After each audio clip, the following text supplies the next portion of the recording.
We're recording. All timed up too. Yeah, it's not your first time. I do my best. I try to time it out. It makes it just a lot easier when I get hit into the editing room. Yeah. It'd be funny. You should do one video where you post like the sound just a second off and see how pissed off people get. It would make me. I couldn't handle it. That would infuriate me. It's really terrible. I hate it. So welcome back, guys. Another StratOCast episode. I think this is episode 15 or no 16. Sorry. We got Bruce here, of course, and Chris Faber. Actually, I think you're our first guest to actually come back. So that's very fun. So thank you. Well, Logan doesn't count. He's like, he's OG. That dude's more than a guest. Yeah, he's more than a guest. I should have worn my Trevor Linden jersey. I got the 16 on the back. I should have known this. Oh, that would have been cool, eh? Just run downstairs. I live underneath you. Nah. He does. So the thing is, I just moved into this new apartment, actually. First podcast in this new apartment, Meredith Courts. And moving day, or like maybe a week after moving day, I'm just hanging out on my deck, smoking a little bit of weed, and I see Chris walking up with a Season X hoodie. And I'm like, I have that hoodie. I'm like, who the hell is that? I must know that guy. And I'm like, hey! And it's Chris. And I'm like, who are you? It's Chris. And he lives just directly below me, 2 floors down. So that was very exciting, and we knew we were going to record lots of podcasts since then. No doubt, yeah. I've moved in. I've been here for probably like close to 5 months now. 5 months? Ground floor was good. I was worried. I didn't know you guys had an elevator, and I was just thinking, like, moving's bad enough, but I thought that you had to bring it up those stairs. Oh, man. I haven't moved in like 8-9 years. Yeah? And I was like dreading it. It's my first move in my adult life, and it went very smooth. Yeah. It went very smooth. Bruce was there. A bunch of my family were there to help. It wasn't smooth for me. Wasn't smooth for you? Yeah, so I pull out, you know how those budget trucks have the big metal ramp? Okay, well, I thought there'd be like hook prongs on the end. So I go to pull it out, and I'm like, it's just got one more little bit to go. And I pull it, and the full thing comes on my foot, and I just had a fat bruise for the whole move. It was terrible. He was injured for the move. Yeah, but I toughed it out. He did. Made it work. And I appreciate it, because it was smooth for me. Yeah, good move. And I'm glad Chris is here, and I'm glad we're doing this podcast. Me too. Happy to be back. Thank you, man. And what we're going to talk about today, we're talking about big life moves. That was one of your ideas. I saw you at ND when you started commentating for the high school games. Yep. And I just started talking to you. I'm like, thanks for coming on the podcast before, yada, yada, yada. Want you on again. And he's like, yeah, I got an idea to do one about big life moves. Are you imitating me? Is that my voice? No. I have to imitate what was said. But no, definitely bad imitation. I was going to say, it was pretty bang on. Definitely bad imitation. I wish I had your voice, honestly. Thank you. I really do. People were saying that last night at karaoke, man. I got to mention this. So last night, I do this one song. It's my number one song. And like, my voice just hits it. I have the one that it's so perfect. It's Hero by Enrique Iglesias. Nice. Oh, awesome. That's beautiful. That's a good one. And it's a panty dropper, hey? Oh, man. I'll tell you. Back when I went to this one in Vancouver, stumbled in with like a random group of friends. I met up with like a buddy who lived in Vancouver, a buddy that I went over with for the Canucks game, and my other buddy that I haven't seen in like 5 years. And us group of four went to this pub, and like they have never seen me sing Hero. All my friends here in Nanaimo, they're so fucking tired of me singing Hero by Enrique Iglesias. I feel that. Do you sing anything else? No, not really. Come on, you gotta the only time I've ever gotten a girl to come up to me in a bar and like give me her number just unsolicited was there after I sang Hero. So it's just a write-in for you. It you is. Have to do it. I tried Sweet Caroline last night. Oh, nice. Not bad. Nice. But no, I mean Hero, you can't go wrong, and my voice just works. Me and Enrique, same looking guy, good bods. I really like singing Bonnie Tyler. Total Eclipse. Yeah, we sing Total Eclipse. Okay. We do duet. And I really want to do Holding Out for a Hero. Like, so bad. Yeah. It'd be awesome. Someone did the Aladdin song last night. I thought that was just killer. That Arabian Nights? Magic Carpet. I can show you the world. I can show you the world. Yeah. Not bad. It was good. I'd say my go-to, it's a funny go-to, is New York, New York by Frank Sinatra. Hell yeah. I just get into that song. People love that shit. Well, yeah, it's like, if you can hit those last notes, they're just awesome. So yeah, it's a crowd pleaser for sure. It is a crowd pleaser. Yeah. The old people just lose it. Yeah. They fucking lose it. I get the gilfs, man. Yeah. That's Chris, you get numbers, I just get the gilfs. I was worried because one time I went up and I was going to sing, and the person before me, like, they have the list, and they're singing Whitney Houston, and I was like, fuck, if you're going up there to sing Whitney Houston, you're going to be good. Yeah. And then I'm like, don't be a black lady. Don't be a black lady. Yeah, and a black lady walks up, she fucking sucks. As soon as she started singing, she sucked, and I was like, thank God, like, I can't follow up Whitney Houston, first of all, but then killed it with It's nice when somebody sucks and you're like, yeah, get ready for this, boys. I'm going to blow the roof off of this fucking place. It's all about confidence when you're doing karaoke, though. You can tell. People are like, you just got to be confident and sing live. I'm going to say a lot of it is confidence, but like, fuck, man, I've confidently sucked. Yeah. Karaoke. Me too. You know what I'm saying? Which, for the most part, I agree. Miller's has karaoke now on Saturdays. So. Well, moving here now, I went to Quarterway. I checked out a few of the pubs in the area, and the Quarterway has pretty good karaoke nights. Yeah, Friday and Saturday, I think. it Friday and Saturday? nights We went there, Friday yeah. nights, and I'm like, I love Friday karaoke night. Yeah, That's it's not fucking quite awesome. as greasy as the Oxy, I guess. No, it's not. Yeah, I love the Oxy. My but problem the with the crowd Oxy- at this quarter way's better. My problem with the Oxy is the microphone. Yeah, the microphone is bad. I really feel So like you're I have really to sing picky. during. No. It's like I've done karaoke at a few places before, and like the microphone, I feel like if you don't have it like pointed at like perpendicular to your Okay, I mouth, gotcha. like, and you're singing right into it, like you're fucked. Yeah, it's not very good sound quality. Fair The quarter enough. wise is better. Yeah. And we might make the move, unfortunately. Yeah. Speaking of making moves, Big life moves. Ooh. big life moves. Big life. Chris has left the Stick and Rink podcast. Last time he was here, he was doing his own podcast. And now he started his own Facebook page. He's building some communities. He's made other podcasts as far as I'm concerned. But why don't we just let Chris, like, what the hell you been doing, bud? Yeah, so basically we wrapped up season 1 of Stick and Rink. It was awesome. I had like so much fun with those guys, and in the end they decided that the podcast was only going to be 2 people moving forward, and I could fill in if one guy wasn't available. Oh, okay. I didn't really like that very Yeah. much. No, it wouldn't. I know personally, you could call it cocky or whatever, but I kind of like being the lead guy in a lot of stuff. That's kind of why I went off and I started 2 other podcasts. I do one where it's mostly comedy. Sort of Sports Pod is what it's called. So Sort of Sports. We talk sort of sports mostly. That's awesome. It's mostly like a 30-minute intro of us just going to smoke a joint, then having a couple drinks and chatting about our week. We do it That's Friday what it's nights, about. so it's kind of wrapping up the work week. Friday Night Football is one I do with Adam Ali. He's hella good at football. Cool. Loves talking football. Super good. Huge fan of the Rams. I'm a huge Patriots fan, so we get into it full time with that. And like just this afternoon, I dropped the Canucks Conversation, which is what I'm really excited for because the idea that I have behind that one is I'm going to interview fans or like Twitter people. So people, there's like a community of Canucks Twitter that I've noticed, and it's a big community. Yeah. You know, there's so much going on. There's tons of people getting involved, and there's a way that like different from putting the words that you write on Twitter to putting the words that you want to say on a podcast. Totally it's so different. It's 100%. even like the tone of your voice that you can understand. It you can't read a tone from a tweet. Yeah. So like, and I kind of just sent out a tweet. I'm like, who would be interested in this? And like 50 people liked it. A bunch of people retweeted it, and got like a ton of comments. And I was like, I should just do this then. So I kind of just banged it out. Did an episode last night. It's awesome. Stayed up till 3:30 editing because I told you the guy that I interviewed, he's a producer at TSN, so he's like, make sure you cut out all the ums and the buts. And I was like, fuck. Well, it's like, if he's telling you that, he must know something about the exactly. industry, so you kind of got to go with it. Yeah, exactly. That makes sense, especially if you want to move up and like go to school for broadcasting and all that stuff too. And that's the ultimate goal for myself. And Yeah. I plan, hopefully in the fall, if not maybe 2020, which seems like it's like 15 years away, but it's like just around the corner. It's right around the corner, man. So what's your goals with these podcasts that you started? Like, are you okay with them perhaps like failing? Like if you fall on your face with one of them, the other 2 you're still going with? Like, are you gonna drop one? What's going on? Yeah, funny thing is, I'm totally fine with them failing. It's for me, I think at this point, if I do want to do something moving into radio or broadcasting or anything, you kind of need to build up a portfolio of stuff that you've done for this. I mean, there's going to be so many students in this course, and it's such a hard industry to get into. If you're a little bit well known, I think it can help you so much in the end. So just doing these podcasts, having experience, just coming on your show and talking just into a microphone. Like I've been doing a couple where I have to talk in a microphone by myself now. The Canuck Conversation, I do an intro for like 4 minutes. And that must be hard.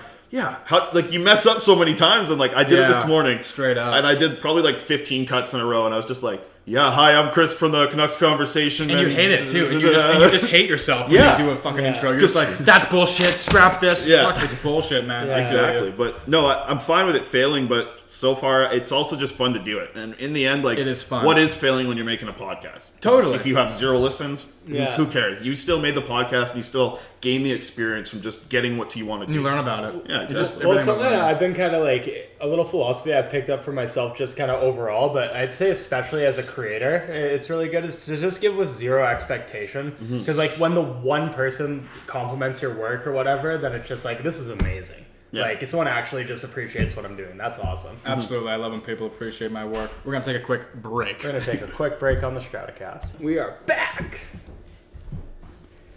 We are back. Okay, so we are back. If you didn't tell, we're back. They said it already. We were just talking about people actually appreciating your work as a creator, which recently I felt that hardcore, man. Yeah. You guys must know I've been doing the work with junior varsity and senior football teams for John Barsby this whole season, which has been so much fun. Literally so much fun. I'm so happy for that opportunity. I've like been practicing my craft this whole time, trying to get better every time. And these kids and the parents have been really coming to me and just saying how much they appreciate it lately, and they're telling me I'm doing a good job. and that just Sure. that has like. I've never had that feeling quite before, and that just feels so fucking incredible. Yeah. It really does. Yeah. And when people come on the podcast, when Flav says good things about the podcast, Yeah. all that stuff just really feels so fucking great. It's like a warm your heart feeling. Yeah. I don't know. For me, that's just what it is. It's just gooey. like, it's just like thank you. Like I want to hug you right now. I really Yeah, man. appreciate that. Yeah, it's Yeah, a nice gooey feeling inside. It's nice because you put a lot of effort in behind the scenes too. Obviously with Yeah. editing, I've done it with podcasts. Your video, I'm sure, is even more work. Honestly, you got to sync up video and sound and music if you're gonna mix it all up. Because I've seen a few of your videos, seen you out there a couple times on the field, even when I was doing announcing. It's a lot of hours. Just like you gotta Exactly. travel. Like sure. if you're going to a away game on the mainland, man, it's ridiculous. It's a day trip. It's a whole day trip. It's like 12 hours just to get the footage, and then you go into the editing room, and that's when the real work starts, Yeah. right? Yeah. And then you got to figure out what kind of song you got to use, and you got to look at the policies, and like just figuring out what I don't song do to that. use is ridiculous. Yeah, we have to do. A few of my videos got taken down. Oh, really? And like immediately Yeah. too. Well, one of them got taken down immediately, but these songs near the beginning of the season, week 1 for the junior and the Jamboree videos, have gotten taken down because I used AC/DC songs in them. And at the time, I looked at the policies, allowed to use any AC/DC song worldwide. No problem. I'm like, beautiful. And then, so then like a month later, they got taken down. That's brutal. Yeah, it's because they just kind of changed the policies, which sucks. Yeah, No doubt. I definitely hear like YouTubers complain about YouTube a lot, and like and just like in the very little bit of you dipping your toe in the YouTube water, It's there's, it like, can get it hurts, man. Yeah, it That hurts. shit's hot. Yeah, it is Well, hot. I had a buddy who runs BC Underground Hip Hop. I kind of mentioned him before the show a little Yeah. bit. Oh, cool. So he, hip hop, there's a lot of swearing in hip hop. And Yeah. he was just starting to make money from, promoting these videos and everything. Then everything that has swearing got demonetized. So he was like, oh, this is wow. awesome. He's like, wow, I'm getting checks every month from YouTube. How does that even happen? Because I'm getting a lot of views. And then, how hard is it to make unless you're Will Smith, you can't make a rap song without swearing. Yeah. What a like censored I hate stuff like that because like that's like you censor my language, you censor my passion of speaking, and that really grinds my gears. I hate sure. censorship, man. I was just watching Serenity the other day. If anybody's seen Serenity, No, I but haven't. shout out to Serenity. And in the first scene, there's a girl who's just like, we just hate being meddled with. When people tell us what to say and what to do and where to run, where to walk, where to smoke, where to not smoke, how to be loud, or where I can't not be loud, it's a fucking joke, and it just pisses us off so much. I just hate being meddled with. That's something like, and we haven't really touched on it yet, but the building that we're living in, and I kind of mentioned it there at the end, how it's like something about just being like this compact with so many people around you, you just don't feel free. Like it almost sometimes feels like you're like in a prison. All these rules. It's designed like a prison. There's like, all these rules, man. I fucking hate rules. Yeah. The second there's a rule, I just want to break it. And basically, coming from where I used to live, I used to blaze a lot. I love smoking my pot. I have a few medical conditions. Like my shoulder feels fucked. My back, I have a few vertebrae out of alignment. It hurts. It fucks up my shoulder. And I am a crazy insomniac. I can't get any sleep unless I smoke. Yeah. And Plus weed is tight. Plus weed is tight as fuck. And I come home at 3 a.m. after a shift. I need to get to bed, and I need to smoke some weed to do that. And so what happened was I've been smoking on my deck just over there, blowing it off the deck into the fucking atmosphere. Doesn't hurt anybody. It's false. Like I've gotten like 2 complaints. And then we started smoking weed off the property. We had to start just going for walks. Going for walks, man. Rolling joints, going for walks. I'm gonna bring my bong maybe on the sidewalk too, because why can't I? Straight up, even though there might be a stigmatization of my drug culture, me walking around with my bong, but that's literally what you want because you've been complaining about it. Yeah. So I've been having to go for walks, and even since then, we've still gotten complaints. Well, that's the nail in the head for me is like when you're trying to empathize to the point of appeasing the people, it's like, okay, like you guys are assholes for complaining about the thing, but you know what? We'll deal with the thing in the best way we can that will also like go with our life, and maybe there's a compromise. And it's like there's no show of compromise, and it's like, well, like how do you want the thing to work? You really want to battle me this hard? Especially when there's so many double standards. Of course. There's other people smoking cigarettes. The thing that we signed, there's no smoking on the building. We smoked on our deck. Yeah. And we get that wasn't allowed. But also people are smoking cigarettes on their decks all the time. And I see it. So the complaint was specifically about marijuana smoke and marijuana odor. Mm-hmm. And as far as I'm concerned, we moved in the same week weed was legalized. Yeah. There's going to be a lot more odor. Yeah. Like maybe you should get used to the odor. Yeah. If I wanted... I'm creating odor if I wanted from the to... bottom part of this building too. And I haven't had a problem. Right? Yeah, you live 2 floors below me, and you said you have been smoking. Yeah, we got for 3 months now, 4 months, however long I've been there. Haven't had a problem at all. It was kind of awkward because you're out smoking on your deck, people walking by every once in a while. That was about the only thing. Yeah. But never a complaint. Yeah, that's weird. And I live like literally the smoke probably goes up to your balcony sometimes. How do you smoke?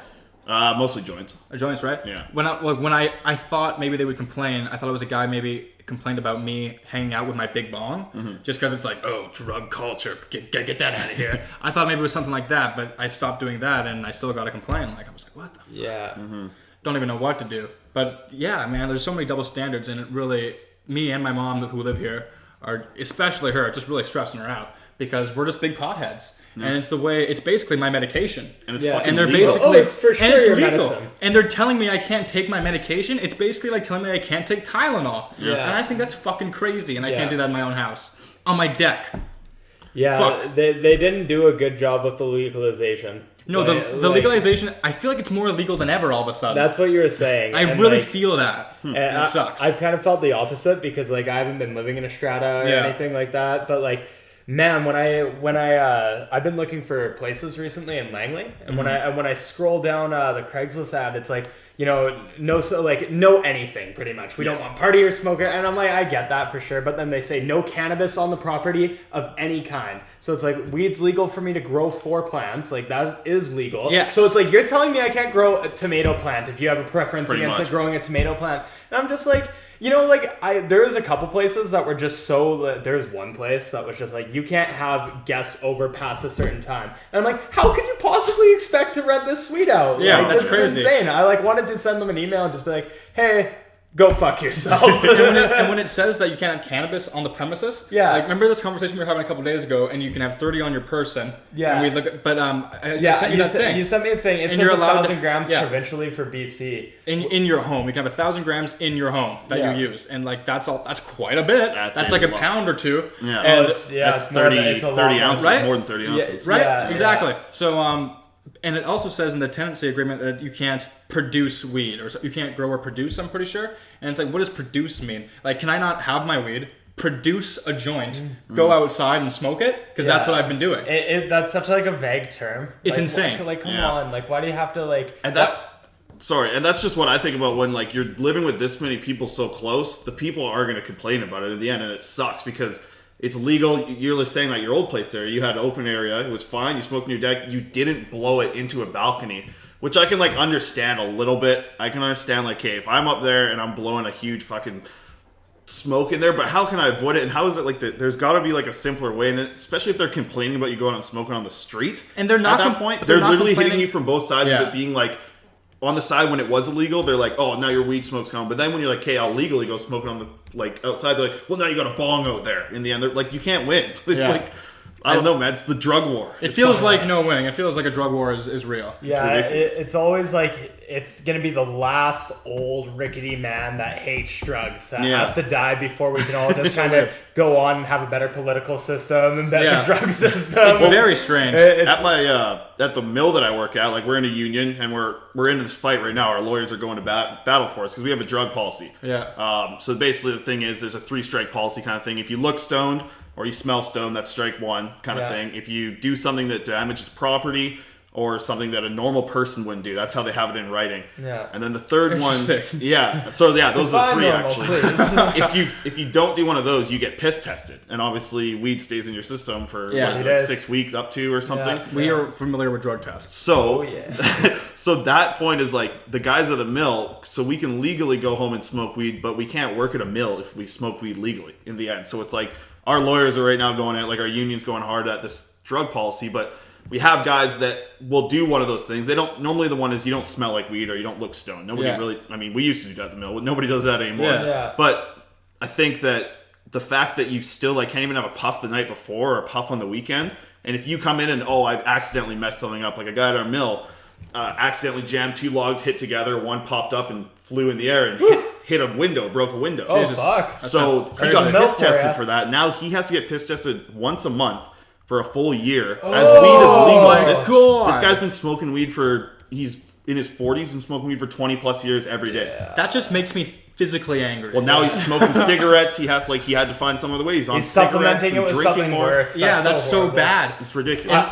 Man. I was really happy. Just like my company, as soon as weed got legalized, like they basically treated it like alcohol. They're just like, well, obviously you can't smoke weed on like a smoke break, which is like I would expect a company not to let you drink on a smoke break. So like that seemed fair. And then like people do drink at work all the time. They literally do, all the time. They do, yeah, for sure. But like most companies usually have it written that you shouldn't do it. Sure. But and then just like in the same way that you wouldn't come to work hungover as fuck, don't come to work like, you know, if you ate a giant edible before and your eyes are just fucked and like I don't know. I've been weed hungover before. I've taken Gummies definitely. I've taken a big edible and been like stoned for 2 days. It's felt like it's crazy. I felt like the other day I took some gummies. First time we had some weed gummies in the house. Yeah. I'm like, I guess I'll try those out. Huge fan of gummies, by the way. Right? They tasted pretty good. I just took them right before bed because I wasn't allowed to smoke and it was pissing down rain and I'm like, what am I gonna do at this point? I'm like hands were tied behind my back, so let's try to eat something. So I took those and I went to sleep, but I didn't feel anything. But then like 4 hours into my day, the next day, I'm like, why do I feel so fucking good? I feel way better than normal. I'm telling you that right now. Yeah. Well, apparently it's something to do with sleeping where it doesn't actually burn off the THC as fast. I think I've heard about this a few times, but that's the thing with edibles. Food. It's eating food that breaks it down. I can't remember what Logan actually explained it to us. So I don't want to do an injustice to the science by trying to explain it. We do a whole Sober October podcast with Logan. Logan's a genius. Yeah, Logan is a genius. Go watch it. Logan is a genius. So big moves. So big moves. We love weed. That's the big move. The big move is this podcast. I'm trying to get back at these Strata people, you bastards. The StratOCast is coming at the Strata. Yeah, that's straight awesome. up. But no, you're making big moves, like we said before. Bruce is actually also making some big moves. He just got a new job with some hardwood company selling wood. Why don't you tell us them about it? Yeah. Well, the funny thing is he actually nailed the description. So it's a wholesale hardwood and lumber. So we get our wood from mills, and we actually own a couple, and we sell to architects, major cabinet makers, and stuff. So when I got hired, they actually wanted me originally in Langley. And it didn't actually make sense to have me on the Vancouver Island branch, but they really liked me during the interview process, and I guess I got a little bit lucky. So they gave me like a fake job, basically, like just work on the island, kind of get your feet wet, and then come to Vancouver in the new year. I just got a 3-bedroom in Langley, and it's pretty fucking nice. Yeah, it looked really nice. Like it's dope. It's a 2-story. It's got a big acre backyard. Like very recently done. It's probably about $1 million home, and then 3 ways the rent's like $650. So like including utilities. That's not bad at all. It's pretty tight. Yeah, the rental market in Vancouver is actually really good. But no, it's just good goal setting because with like Legcore, I was on a really progressive career path, and you know, I kind of got I kind of self-destructed a little bit towards the end of my Legcore career, and it kind of resulted in me going off the path I wanted to be going on. So now rebuilding the routine, it just feels nice to be getting after what you want to be getting after. Yeah, but that's good. The routine's good, and it's good to be doing stuff like every day with a purpose, especially when I was waiting to do that for the season to start, to do my videos every day and have a routine. It feels really good. Yeah. But I want to know what your goals is with the new job and going to Vancouver with those Leadcore boys and what you guys are going to do over there. Well, I just have like saving goals. Just saving goals? I don't want to exactly disclose the amount of money that I'm like hoping to. That's fine. Hoping to. Do but it. like I'm going to be transitioning from right now. What do you want to do with that money, basically? Well, yeah, okay, fair enough. Traveling's always a huge goal of mine. I like having fun in my life. I really look at my life as like I'm 22, and like I never feel old. Like a lot of people are like, we're 22, like fuck, time flies. Hey, I'm like, no, this seems to like add up. Yeah. Like I feel like I've gotten a good amount of life in so far. So I'm going to have some travel goals, and traveling's expensive, man. Yeah. Like, I've traveled a lot in my life, and fuck, it puts a dent in the bank account, and I really don't like being stressed out about money. I feel you. Yeah. I got, just off of that point, like, this is something that I wanted to bring up, actually, as well, because, like, I'm 3 years older than you guys. Yeah. So I'm a little bit later on in life. This is the thing that I wanted to bring up. Right now, I have a good job. Yeah. I like the job that I work at. It's good, but it's not the career that I wanted. So right now, you just got a good work job pretty much. Yeah. But in the end, like this is what I'm kind of transitioning to, going to school and making and having a career that I think is good. I don't think that working at a mill is a good career. I think it's a good job and I get paid well. You know, benefits are great and everything. I love that, but I don't want to do it for 40 more years. You know, like so. Tough. But you guys are at the age of 22. I'm 25, so at this point, I guess it's kind of like it's cool. Like it's awesome that you have this job and it's cool. But like, do you think that sales is what you want to do as like a career? And this could be a good stepping stone from there. Maybe if it isn't the exact job you want, but if it's the career that you want, then it's a great idea to get involved in this, right? Yeah, well, it's funny to that point because I really do like sales as a career. I'm very passionate about it. And it's just the kind of the same thing that you're passionate about broadcasting. And I'm going to have a funny point because like I feel like I'm just using my voice to make money and using my ability to convey my emotions and true intentions with people. And that's why they want to buy what I'm selling. One thing that really turned me off of broadcasting is I've seen some excellent broadcasters like Dan Marshall, for example. He's like top-notch broadcaster. Clippers guy, by the way. And like you really gotta give with no expectation your whole life if you plan on pursuing that industry. And this is gonna sound conceited, but I really believe that I'm a lot better than to do that. Yeah. And I know how that sounds. I know that you're amazing. It's really something you're really talented at. Thank you. Like it's like one of those things. Like I've never felt like a naturally gifted person. Like I've always felt like I've had to work really hard for my skills and stuff. This thing in particular, I feel like I'm a professional at, and it really like would break my heart to try and go 5 years to like get dubbed by a radio station. And I'm not gonna mention names, but I've seen it happen in the industry, and I'm like, that's not cool. I hear that from a lot of people, and that's something that I've liked actually doing is actually just getting in contact. The guy that I had for the first interview of my Canucks one was a producer for TSN. That's awesome. And I met him before here on the island. He actually messaged me and was like, because he knew I was from Nanaimo. He's like, hey, you want to go for some beers in Nanaimo? I'm like, sure. So I just wanted to like hear everything, how basically he just said that everything fell into place for him. He finished his year at BCIT, his radio broadcasting schooling, and he started interning at TSN. So the fact that there was another radio station that opened up, Sportsnet opened up a radio station in Vancouver. Crazy. So they took a bunch of guys from TSN, obviously, and they gave them they gave them their own shows. They gave them this whole stuff. Oh, you're not a producer anymore. You can have a host of the show. That's cool. Be a host. That's cool. That was cool. The fact that the industry grew was exciting for me, and I was like, wow, I think there's more opportunity. But for him, he worked out so good because he was interning. He was interning on the morning show. He was just helping them out with stuff. And the producer of that morning show ended up getting his own show on Sportsnet. So he's like, oh, I jumped right into the producer role. Yeah. But then there's people, like you mentioned, you can be so good, but if an opportunity like he got doesn't come up for you in your whole career, you're just wasting your time. So it's such a risk. And that's like so many things, right? Like I believe there's a lot of unappreciated talent in the world. And like I always like using the term chemical reaction. It's just like a right place, right time. And this whole new universe big bangs out for you. And it just explodes into this new web of opportunities. And like I've had it where the explosion wasn't on my side, and it really felt like things should have been going better in my life, and I've had the explosion on my side. Yeah. You know? When you make the big moves, like when you decide to do something on your own, even like start a podcast and try to be a broadcaster on your own, like every time you make those decisions and make a move, it opens up so many doors. Yeah. Or you get to at least look at more doors. Yeah. There's just more doors. It's everywhere. That's open door philosophy, right? Like it just opens up and you take it. And when you stay in you just stay in the same place, you just never get another door to fucking open. Absolutely. So you just gotta fucking keep moving. And it just bums me out when I see people that are in the same place for like 5 years. Yeah. A couple of things that I wrote down, and that brings up a good point, is like, just consider when you are going to make a big move, consider the worst thing that can happen. And just think about that a lot. Like, think about the worst thing, because like I know that like I'm a very positive guy, but I know the worst thing that can happen. I can go to schooling for 2 years and lose my great job that I have in the mill for trying to get a great career, and it could not happen. But another thing too is just like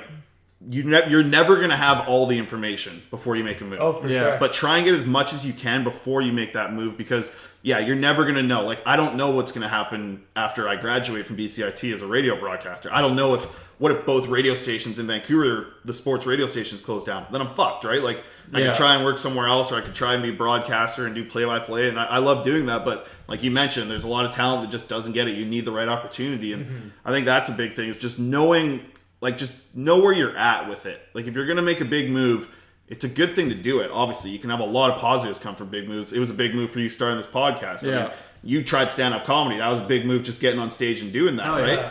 And Also, I've done it a couple times myself. It's a lot of fun. Nice. I went at Hecklers and then I did it at Piper's here when they used to have Hecklers was my first, and then I did Yuck Yucks in Vancouver. Which Yuck is Yucks crazy is cool. because the crowd is fucking huge. Yeah. Cool. What did you think? Well, we talked about it earlier, like you getting a great response from the videos. What did you feel like? Because stand-up comedy is like immediate response. Yeah, I thought I did really good. Like a couple of people bought me drinks afterwards, and recently I've been really appreciating my own humor. I actually had a mushroom trip with a friend, and like the whole night I was just killing her, making her laugh, and that's when I was like, I really got to try this. Yeah. Like this is gonna be something I could be good at. Yeah, no doubt. I haven't done it in a while. See, it's good that you like it. It's some people could take that as cocky, but I'd take it as like knowing where to be confident. Being self-aware. Yeah, self-aware and knowing like confidence is fucking huge. I made up this quote I remember when I was in high school. It's like 90% of sport is confidence, 5% skill, and the other 5% is confidence. Like if you're confident as fuck, if you're confident as fuck, you can get a lot of shit done. That's true. And your whole point is just being a realist about the situation, because like, you know, a lot of people really don't recover when they build high expectation and fall. Yeah, like, and it's like, as long as you know that's where you can fall. Like if I started this podcast and this whole YouTube channel, and my expectation was being like, okay, like within this next year, like I'll have like a huge following, this huge community is gonna be built, $10,000 a month, and people will be coming to me with opportunities, and there'll be doors everywhere. Like that's just not what I had. That's not what my expectation was. My expectation was just to learn. Yeah. And basically, what I've learned through just doing some of the stuff I've been doing recently over the last year has been like, what I really want to do, like career-wise, I think I want to make fucking movies, which is just. Did you think that 2 years ago though? Dude, I used to think of that when I was like 7, like when I was like 8, maybe 9, and I'm like, how fun would it be to make a movie? Like I want a video camera, I want to make something, and I just never did it.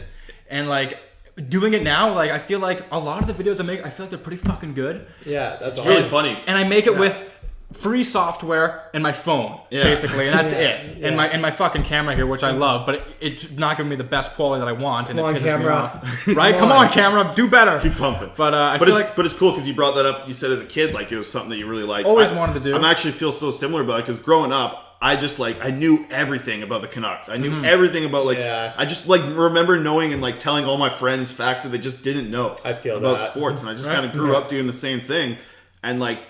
But I went away from it for like a good 10 years. I just didn't really do anything with sports. I was like playing them obviously, and I was coaching a little bit as well, which is kind of cool. But now it's like, man, I used to love being like the 10-year-old that knew the most about the Canucks on the playground. Yeah. You know, I used to like remember every player. I would write them down. Like I would keep their stats. If you didn't have like a ton of great stats you could find on the internet when I was really young. Yeah. So I would have like the goals, and if they scored, I'd have like my own sheet. And it was just so cool, like throwing it back. And now it's like coming full circle again, because it would be something so cool as a career. Well, going into that, like you probably did love that, right, when you were a kid, but then getting a little bit older, when you're 15, 16, 17, and going to high school, like the system probably just crushed that shit out of you. Well, I just fucking boozed a lot, to be honest. That too, from like right? 18 to 22-ish, yeah. But what I realized when like maybe like 3 years out of high school, I was just like, man, like the system, I feel like just crushed my creativity. Just like threw my creativity out of my fucking being, and I don't even know how to be creative anymore, and that just really made me depressed. Yeah. And I don't know. That's a good point. Right? Well, because I'm at like when I was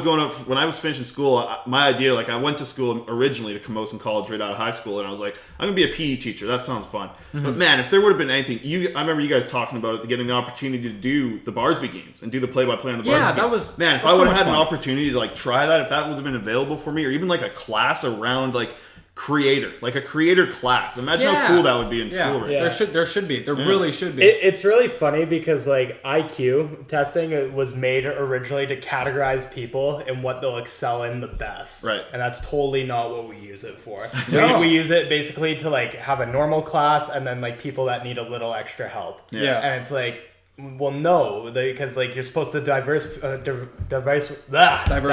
Thank you. I wasn't gonna try it. Yeah, I was about to puke. But, took me 6 tries to say ambiance the other day on the podcast. That's fine. To get them what their talents are, because like it's the old, you know, you can't tell a fish to climb a tree. Yeah, right? absolutely. And it beats out creativity, man. And it makes people feel like they suck at a lot of things. Well, like I feel that because like I'm a smart guy. I have a pretty high IQ, I think. And like I can go to a math class and I can do it all and I can ace the class. Chemistry, all that jazz. But I fucking hate it. Yeah. I fucking hate math. I'm great at it, but I fucking hate it. I don't want to be there. It just sucks. And I know that I'm not going to use math creatively. Yeah. Maybe in some kind of algorithm, but I'm not there yet. Yeah. I'm just nowhere near that. And I'm just not going to do math. I'm not going to do a lot of these things. I'll do history. I can talk about history. I love talking.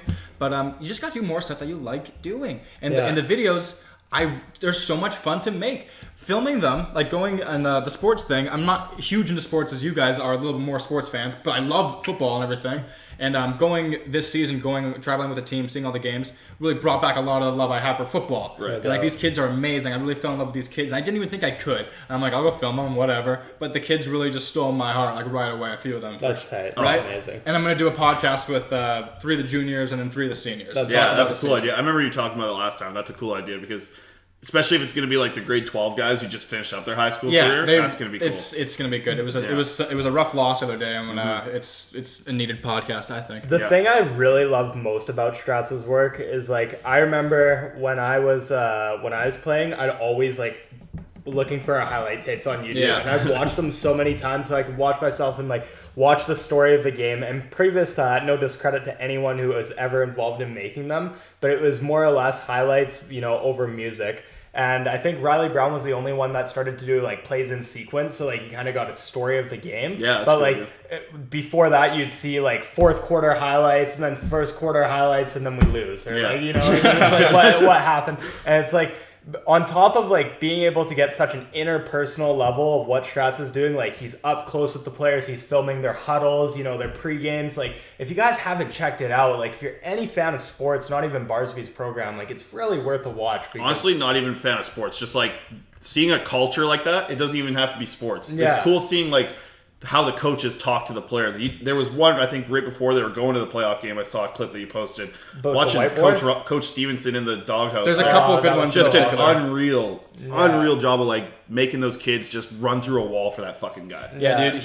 He has a way with words, and that particular speech was amazing. That one that gave me like, it made the hair. Yeah, that was amazing. And like being able to tell the story each week is so much fun. It's just storytelling is fun. And I think that's the best way I can tell a story. Yeah. I've always wanted to be a good storyteller, but I know when I talk, it's a little bit tough to get a story across with my words. It really is. Yeah. And I'm a little bit better when I write, but it's also hard to actually do the work to write. Yeah. It's just not as fun. Yeah. So when I make these videos, it's so much fun, and it's something I want to do. And when I do it, I watch the videos more than anyone probably does, because as soon as I make it, I've watched it a million times, but then I watch it again because I just like them so much. Gotta get those view counts. Yeah. Listening back on my podcast, I look at the stats, and it's like #1 listener, Chris Faber. I'm like, fuck, somebody else should try. I hope someone else really likes this, because I really like listening to my There's another Chris Faber? Yeah, I'm like, that dude's probably tight. And there's good podcasts that I go re-listen to. Yeah. Yeah, I listened to Coaches not too long ago, and his was really, really good. Yeah, I got his brother, actually, Nate Stevenson, coming on in 2 weeks. No way! That's so exciting. It's going to be cool. I'm kind of basically awesome stealing your idea. We're going to do it in the ND bunker. That's awesome. We're just going to kind of talk, because it was cool having the alumni night that we just had for NDSS football the other week. Yeah. And seeing, like,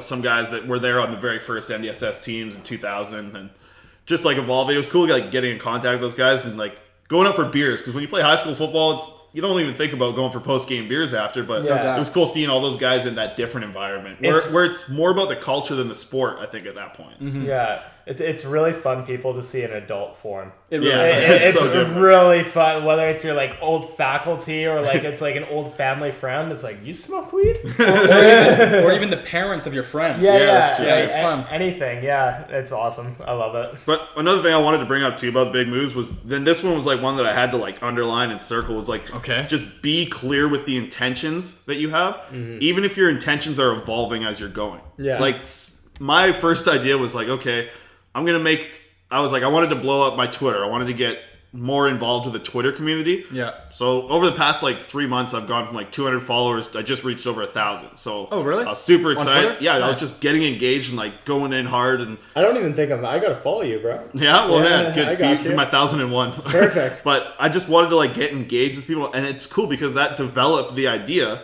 for the Canucks conversation. Yeah. I was like, I liked getting back and forth from these people. They had some good ideas.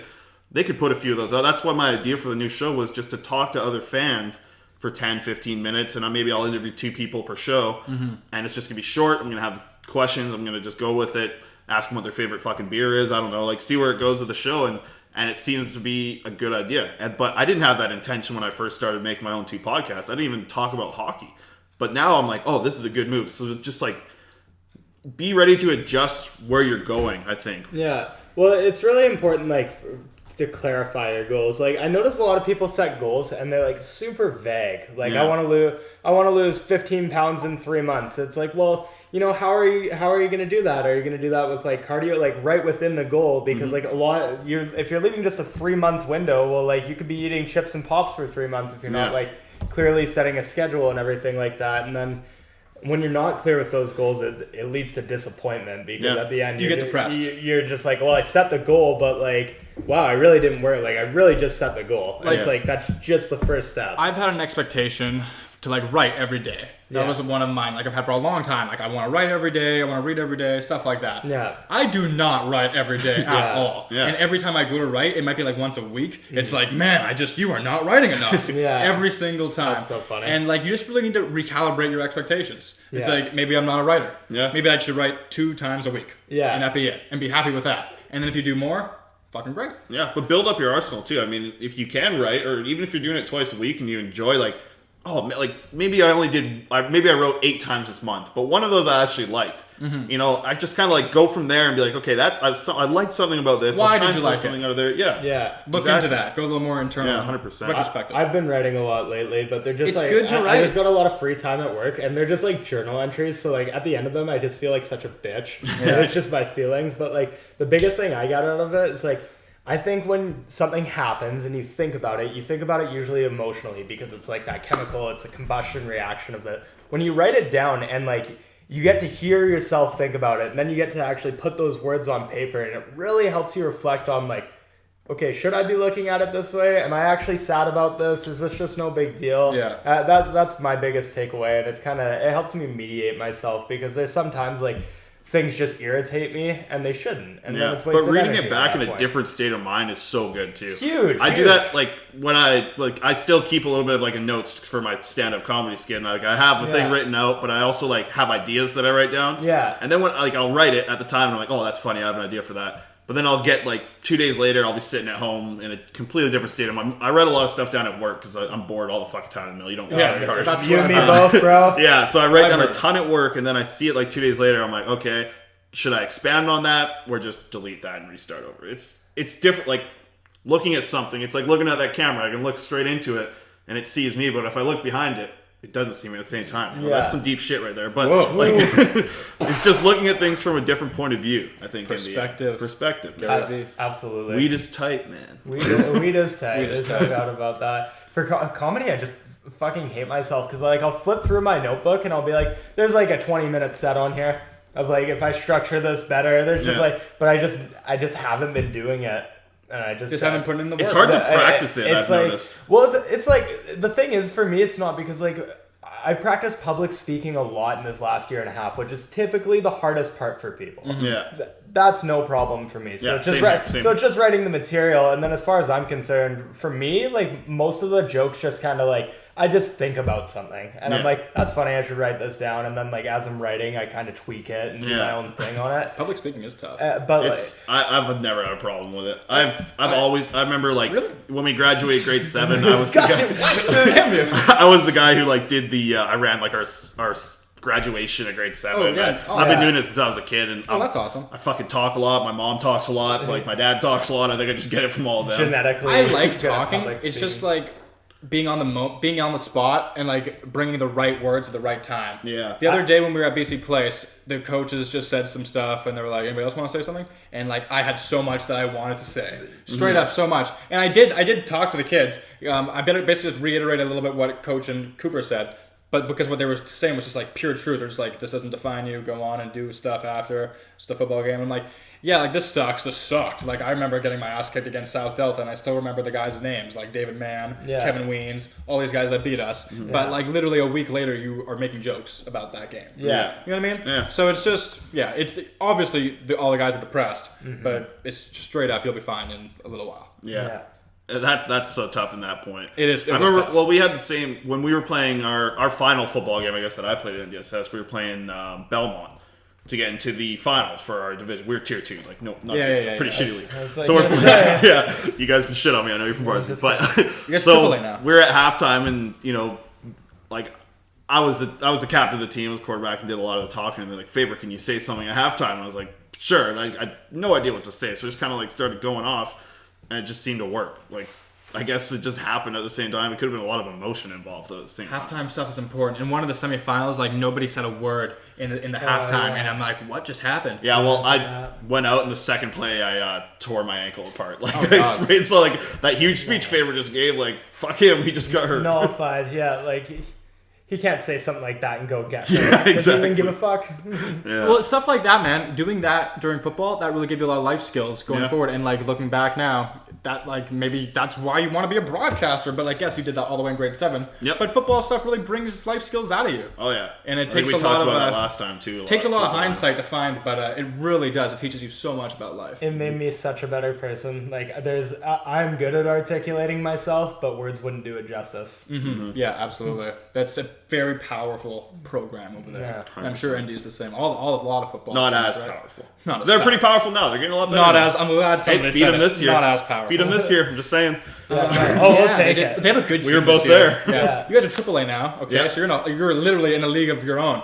Above us, but not your own. Still beat them. You guys have a really good team, though. You guys are badass right now. Yeah. I wish I got to see more ND games. Cool to watch. I didn't watch a lot this year. Yeah, I'm gonna be excited to talk to Coach Nate because, his brothers won so many titles. Yeah, he's a badass. Nate actually won a title with his brother way back in '99, I think, with Barsby.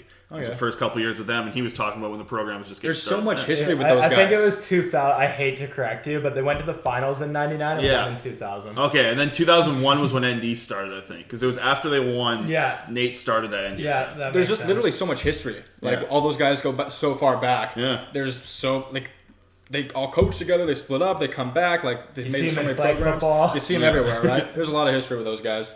It's a good community that they built. So good. Mm-hmm. Yeah, love it. I love it too. I can't wait to do another podcast with Larry and Cooper, Larry and Coach, and I want you to be there too. Hopefully we can do that. Hopefully we can do that by the end of December. I need everybody there. But yeah, I'm just I'm stoked to do it again next season. What I did, and just keep getting better. I'm gonna buy some good software and hopefully make something really cool. And it's just gonna keep getting better. I mean, obviously rinse and repeat, but it's gonna be cleaner every time you do it, kind of thing. That's something I just love so much. Is like even if you suck at something. Most people, like I'm going to say there's probably 10% of people, maybe 15 that can't, but if you at least practice, you'll get better. The first time I ever did a podcast, they came up to me and they're like, we're joined by Chris Faber, and they're like, how's it going, Chris? I'm like, I'm happy, good to be here. I've messed up my first words ever. Okay, so we're going to wrap this up here pretty quick. Heck yeah, man. Right out of it. Because my mom walked in, she's wrecking the place. She's literally just breaking cameras, smashing my equipment apart. So we're going to have to wrap it up. It's okay, John. But it's okay. It's definitely okay. I think we had a good podcast. This was a good talk. Chris, thank you for coming by again. I got sweaty hands. We're going to do this again because, like I said, you live below us, bro. I'll see you more I'm sure, because you live right below us. Yeah, you might have to come smoke on my front porch. Dude, I might need to come down there and smoke. That'd be hilarious. Why not? You guys should try that. You might as well. I'll put up a sign like weed area or something. Yeah. Weed, welcome see here. How that fucking goes over. Yeah. With these guys. God, that's what I need. Holy fuck. All right. Thanks a lot, guys, for taking Okay, Jen, with your passion. Thanks for stopping by. Thanks for watching another episode of StratOCast. Like, share, comment. Share on Facebook if you can, guys. I need to get this more on Facebook. I need more Facebook presence. I'm going to work on that here soon. I've really given up on Facebook. I need to get back into it. Search us up on Spotify and the YouTube channel, Ryan Stratts. That's where you find everything. That's all of it. Do you have anything you want to plug at the end or anything? Yeah, I got a Facebook page, but I don't want to really do it on top of yours right now. No, your Facebook page is awesome. It's just Faber's sports discussion group. You guys are in there. You guys are chatty in there. Yeah. Once in a while. I mentioned some things. I try and help out. When you first started it, I was more into it, but now everybody's taking over. Other than that, you can follow me on Twitter at Chris Faber 39. That's where I post all my shows. We got the football show, the sports comedy show, and the hockey show. Yeah, you can follow me at Ryan Stratts on all social medias. You gotta get on Twitter, man. Brucey_75. I need to be more active on Twitter. I'm on Twitter at Ryan Stratts. I just don't tweet. I'm telling you, man. Instagram is where I live. It's my life. All right, peace out, guys. Thanks for stopping by. Give me the guns.